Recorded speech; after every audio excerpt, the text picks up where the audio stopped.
Hello. So I'm on here today to talk about how to safeguard your sleep and your children's sleep during the change to daylight savings time.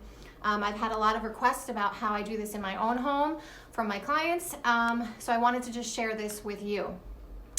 So daylight savings time is happening on Sunday, and that's the spring ahead. So what we need to understand is about melatonin and how that works. Melatonin is a hormone that regulates our circadian rhythm. And what triggers the release of melatonin is when things start getting darker. Now, everybody that knows daylight savings time knows that we are going to have more light during the day, which for me, I love it because when I leave work now, it's light outside.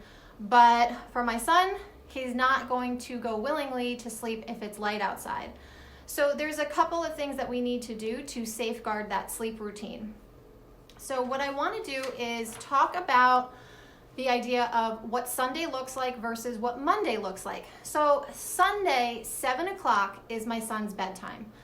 And this has been his sleep routine. So the idea that Monday, when the clock says 7 o'clock, that I'll be able to put him to bed is not going to work because his body's clock is going to say, wait a minute, it's only 6 o'clock. So just because the clock says 7 does not mean that he is going to feel that it's 7 o'clock. He's actually going to feel that it's only 6 o'clock. So I have a 3-step phase that you can do. You can start today. I started a couple of days ago.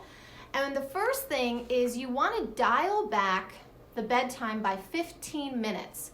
So for Shep, what we have been doing is his bedtime is 7 p.m. So what we've been doing is we changed his bedtime to 6:45. Then tonight it's 6:30. Then tomorrow will be 6:15. Sunday will be 6 o'clock.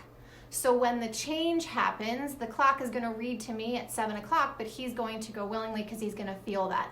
And then we're good to go.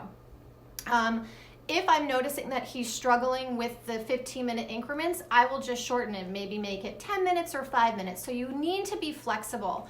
It is so important that your little ones have a sleep routine. Actually, it's really important that you have a sleep routine too. I recommend that to my clients that you're going to bed within the same half-hour window every night. So you're going to want to probably do the same thing for yourself. So what I've been doing for myself is dialing back my bedtime by about 10 minutes, not 15.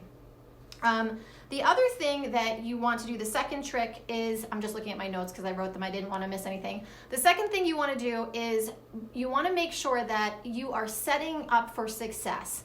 So that means that an hour before bedtime, in order to get the melatonin to release, you want to start doing things like dimming the lights in your home. You want to make sure that if your children are allowed to watch devices, use the iPad, use the iPhone, even TV, you want to make sure that they don't have access to this for at least an hour before when they're supposed to go to bed. The same is true for you. The reason is that the blue light that is emitted from your phone, iPad, MacBook, TV actually suppresses and slows down, sometimes stopping the release of melatonin in your body. Listen, you go into any kind of store and you'll see all these melatonin supplements. This is a man-made problem. This is something that we have created for ourselves, a lot based on the technology exposure that we have. So in order to create that natural melatonin exposure for your child and for you is an hour before their bedtime, dim the lights, make sure that they have no access to any devices. And even in their room, one of the best investments that I ever made for Shep was that he has blackout shades. For me, I sleep with an eye mask. I'm very sensitive to light.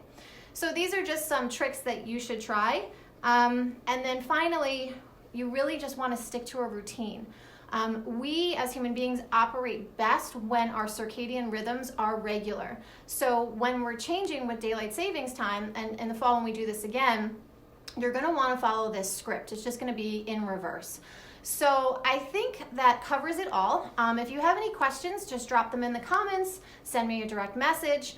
But here's to trying to not have havoc wreak for your kids and their sleep routine when we're trying to put them to bed on Monday. But listen, you may notice some behavior changes in your children, because if you look at yourself, at least for me, whenever there's daylight savings times in the past, I would be groggy, I would be grouchy. So the same could be said for your children. And the other thing to do is make sure in the morning that you're flooding their room and their exposure to as much natural light, and the same as for you, as possible, because that's going to suppress the melatonin and allow that wake cycle to start. So that's it for today. Any questions, let me know. Happy sleeping and good luck with daylight savings time, and I'll see you soon.